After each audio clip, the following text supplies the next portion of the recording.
Welcome to Talking Live TV.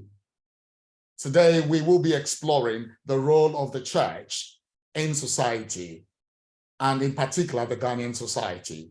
And with me to do this is the Right Reverend Christopher Nyarko Andam. Right Reverend. Hello, sir. How are you? By His grace, I'm doing good. Trust you're doing the same. So who is the late Christopher Andam? Oh, my name is the Right Reverend Christopher Nyarko Andam. I'm a Methodist minister. I'm the immediate past bishop of the Kumasi Diocese of the Methodist Church, Ghana. And when my tenure of office was over, the church posted me to Accra, Mount Olivet, as a society, but to be the software minister for the Dansuma circuit. So I'm currently a Dansuma Methodist minister. So that is Christopher Nyarko Andam. Thank you. I've done a bit of a research. I think you also did something with the Peace Council in Ghana. Yes, I was the chair, let's say the chairman for the Ashanti Region Peace Council. All right. But because I've moved to Accra, I've handed over that one as well. Thank you. Thank you. Just to put you on the spot, has the church any role to play in civil society? Using Ghana as an example. Right, thank you. The church is a sent body, and the church has been sent into the society. So in actual fact, one cannot divorce the church from society. The church is within the society. That is where it has her ministry. So the church has always been with the society. The church has been engaging civil society and has been doing a lot in the society. In fact, without the society, you can't have a church because Christ sent the church into the society. Yeah, thank you for that. But can we say that the church is still relevant to the society? Is the church really relevant to the society? Sure, the church is relevant. It has always been relevant, and it continues to be relevant in society. You see, Jesus gave a charge to the church to go into the society to preach the good news. And the good news is that there is a new life in Christ, and that whoever goes to Christ will have life. So you see, when Christ sent the church into society, the church is there to do ministry. And I've always said that the simplest definition one can give to ministry is providing needs. For example, when we have Ministry of Education in Ghana, it is the charge of that department to provide the education needs to the people of Ghana. If it is Ministry of Health, they are there to meet the needs, the health needs of the people. So if the church is doing ministry, it means that there is or there are some kind of needs that the church going into the society is to help meet these needs. And the first on the list will be new life. It means that as human, we need life. It's a need that we have. And since you are Methodist, you know that John Wesley stressed on that. John Wesley says that all men need to be saved. It means that the church going into the society is to help the people to meet this need that they have. And that is why the church is out there. So the church preaching and doing quite a lot of things means that they are calling the people to come to Christ for life. But you see, the human person is not only spiritual, he's physical as well. All right. So apart from the spiritual need, which is life, eternal life, he has some other needs. And when the church gets into the society, it must not only see the spiritual needs and try to meet that. If you do that, it will not be a balanced need, a balanced ministry that you are presenting to the people. Okay. The human person has other needs. So when you put them together, forming society, they need life. They also need other needs. For example, when it comes to formal education, indeed, it is the church that establishes a lot of schools in the society. All right. Trying to augment the effort of the government to provide or to meet education needs and other things. They have a lot of health facilities that have been established by the church, and therefore the church is providing all these ministries and other things. It's not just that, just as I said, the church engages society at different levels. I'm talking about ministry meeting the needs, but you realize that the church also plays that role of advocacy when something is not going on right in society. Oftentimes, it's the church that comes out powerfully to say that we think that this is happening and it is not good for our society, and that if we should do it like this, it will help. So the church also has that role of praying. The church must become the prophetic voice of the people in society. Bishop, do you think the church is really the prophetic voice now, especially in Ghana, taking into consideration all the things that are happening? We know of massive, corruption, proliferation of other kinds of churches, abusing people, playing on people's minds and preying on the gullibility of people. Some of these up and coming groups who call themselves churches. Do you think we need churches even? Do we need them? Yeah, that is there. Your observation is right, in the sense that, in fact, when you come to Africa, and once you're in Ghana, let's talk about Ghana, you see that proliferation of churches in society, that at every corner that you turn, you see one church or another being there working as a church. And so a book I read, the author said that society had become so churchly, in the sense that there have been a lot of many churches that are being established, and society is being get choked with churches.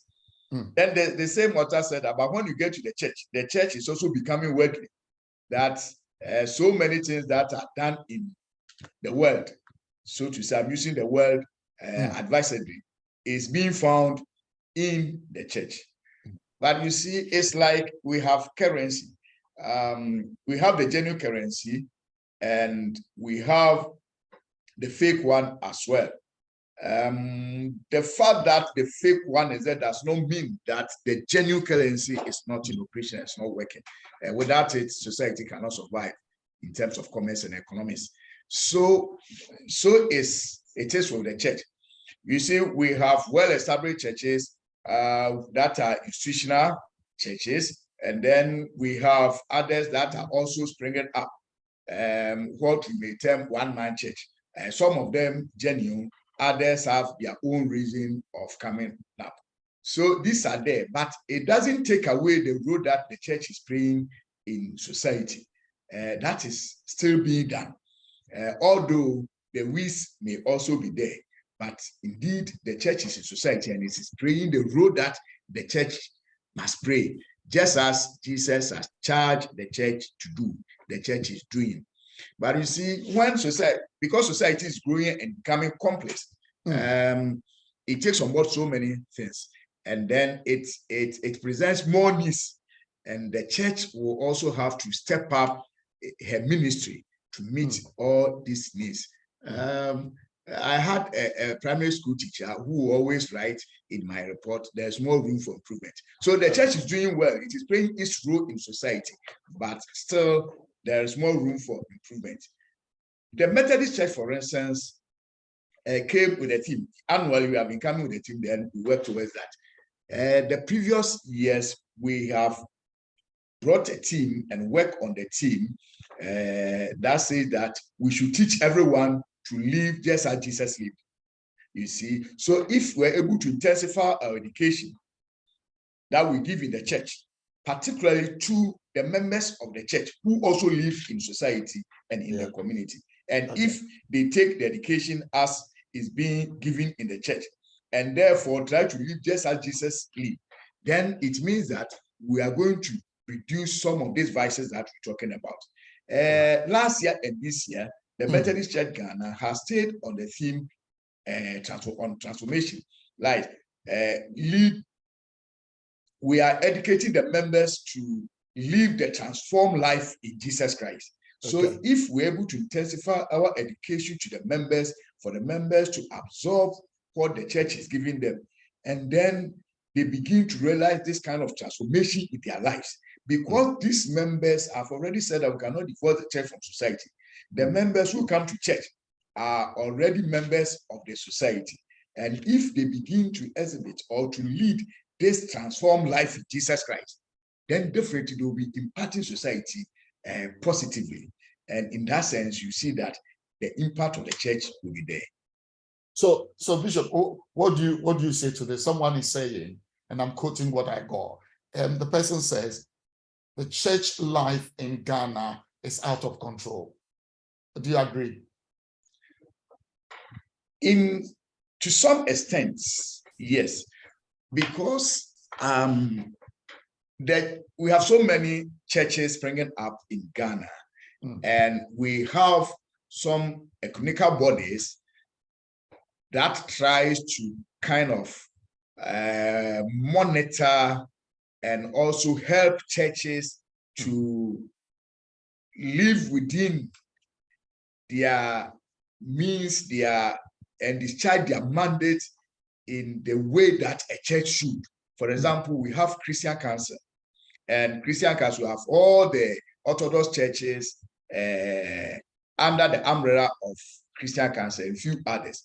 So there's some kind of a check in a way, because we are in the same organization. When certain things are not going on right, such a body can come in and say that we think that this church, maybe the way we are doing this, if it is done this way, it will help.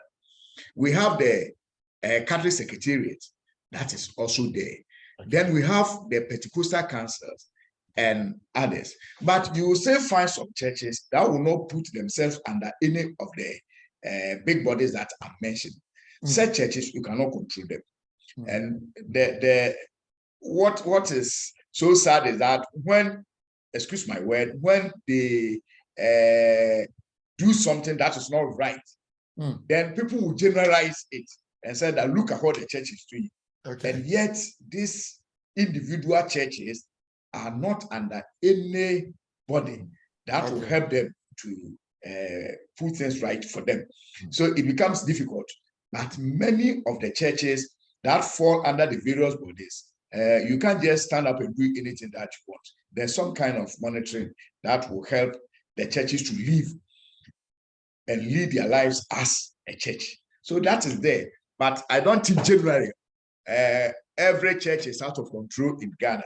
Some churches, and I think they are in minority, few of them. So there is more room for improvement, you said. So there's more room. What should the church be doing now? Yeah, but you see, per the laws of the country, you see freedom of association and other things. You cannot force somebody to strictly to say, you cannot say that join Christian Council, join Pentecostal Council, join charismatic movement at all costs. You know, we try to advise them to join because it will help them. When you go solo, it will not help you. But sometimes for their reasons best known to them, they wouldn't want to join. And it becomes sometimes difficult controlling some of the activities that goes on with such churches. But by and large, most of the churches, we know, well-established churches, the Asian churches, all the Orthodox churches, Presby, Anglican, Methodist, and all those churches, Zion, EP Church, they are all under the Christian Council. And from time to time, the heads of the churches are meeting and discussing things in common. Thank you, Bishop. I want to ask you this. You were the chairman of the Peace Council in the Ashanti region. Yeah. How was your role like? How would you describe your role? Right, thank you. Let me say that before I come to that, we all have to thank God that the nation put in place this board, the National Peace Council. I think within the sub-region, West African sub-region, if not the entire Africa, Ghana is the first country to come up with such a body. And the Peace Council is there to facilitate and develop mechanisms for conflict prevention, mechanisms for conflict management, mechanisms for conflict resolution, and then also to help build sustainable peace. You see, where 2 or 3 gathers, you cannot take away conflict. Conflicts everywhere, even within marriage, just the husband and wife. Sometimes there is conflict. But when these conflicts are there, we must find a way of managing them so that it will not escalate into anything violent. So that is the work of the Peace Council. We try to prevent conflict where we see that potentially this thing that is going on can degenerate into something. The Peace Council will move in and ensure that we work at it. There have been so many instances, this they don't come out because the Peace Council moves in at an early time. So they do not degenerate into something that will capture the attention of the public. Anytime you hear the Peace Council out there, it means that maybe it was a rare conflict situation, and then the Peace Council is going in to help for the situation or the conflict to be resolved. Where there is conflict, we try to go in to manage, and we have mechanisms and other strategies of using to help kind of put water on the fire so that these conflicts will go down. And sometimes when we have been able to resolve the issues, we also put in place some strategies that will help to build peace. And then we should also, it is the work of the Peace Council to ensure that that peace is sustained. And I think it has helped Ghana very, very, very, very well. And we have various factors that breed this conflict. Ethnocentrism, for instance, things based on. Come again? Yeah, in 2020, an MP in Parliament, and it was published. So I would. Some judge said something. He said that Peace Council is showing traces of partisanship. Do you agree that there is this kind of partisanship in? No, I do not agree. You see, the Peace Council is working where there's a conflict. It works like a referee. When 2 football teams are on the field playing, the referee is there to moderate the game, and he must do it in such a way that none of the parties will be at a disadvantage point. And that is what the Peace Council normally does. You see, the selection of members on the council will make it a bit difficult for the council to become partisan, because you have ministers from all the various ecumenical bodies that I've mentioned: Christian Council, Pentecostal Council, Charismatic, and all that. Then we have representatives from the Muslim community. They also have divisions. And so about 3 of them, when I was in Kumasi, about 3 of them representing the various groupings in the Muslim community. Then we also have representatives from the chiefs, representative the chieftaincy as an institution, and also their various communities and other things. Then we have government appointees from the government and other things. And it will be extremely difficult for such a body, to become partisan, for all of them to go and support one party. It doesn't work like that. That when there is a conflict and the Peace Council gets in to resolve the issues, sometimes the party that might think that the thing did not go well for her will say that the Peace Council is supporting the other party, but it has never been like that. The Peace Council has always been neutral. All right. So you don't agree that I don't Peace agree Council at has all. lost its salt? I don't agree at all. And it's still playing a role. In fact, had it not been the Peace Council, I tell you, well, I don't know where Ghana would have been by this time, especially when it comes to elections to elect government to power in the country. You know, Ghana is divided among two big political parties. And when you check results, the difference is not much. So it means that we have always gone through a keenly contested elections. And such things, something small can spark fire. But the Peace Council with other bodies has always been there to resolve issues. And I believe it's part of the reasons why we are still enjoying our peace. Thank you. Thank you. Thank you for that. Quite recently, you and some members of your church or within the circuit came to the UK for a pilgrimage. And yes, we met you in the UK. Can you tell us just a bit about it? Thank you, Reverend. It is true. We came there for about 12 days. When we had the travel periods, it was about 14 days. You see, pilgrimages are very important. It has its own importance and significance to the faithfuls. People have been going. I myself have done that before. We have been going to Israel, a pilgrimage to Israel as a Christian, because Christianity originated from Israel. The birthplace of Jesus, other things that he did, the various places that he visited and ministered, we go and see the place. Sometimes some of the miracles that happened during his time, other things. All these things, when you go and see, they help you build up your faith with your God. Sometimes people have been going to Jordan. You know, Jordan is also a state on Eastwood, but because the ministry of Jesus extended to that place, people also go to Jordan on a pilgrimage. Yes. The Catholics, in particular, go to Rome and other places to look at some religious sites and other things. Yeah. People have been going to Turkey. You see, Turkey used to be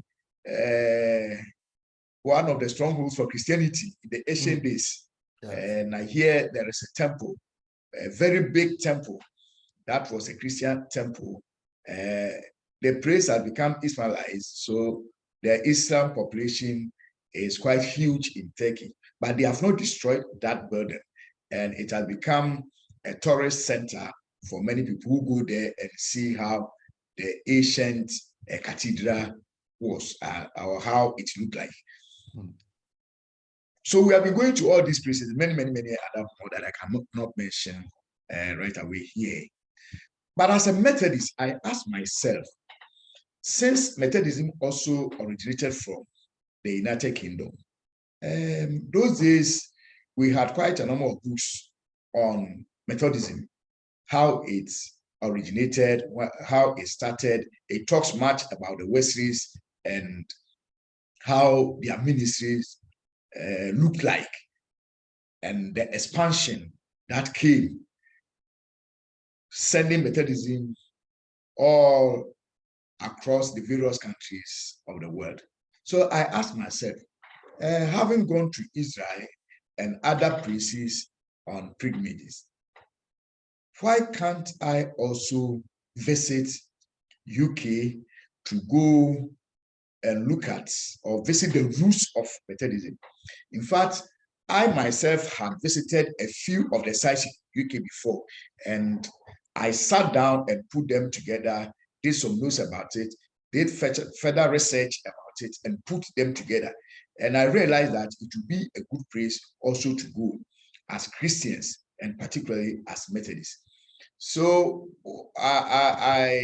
when I finished the notes, I needed to pilot it to see how it will go. If it goes well, then we can expand it.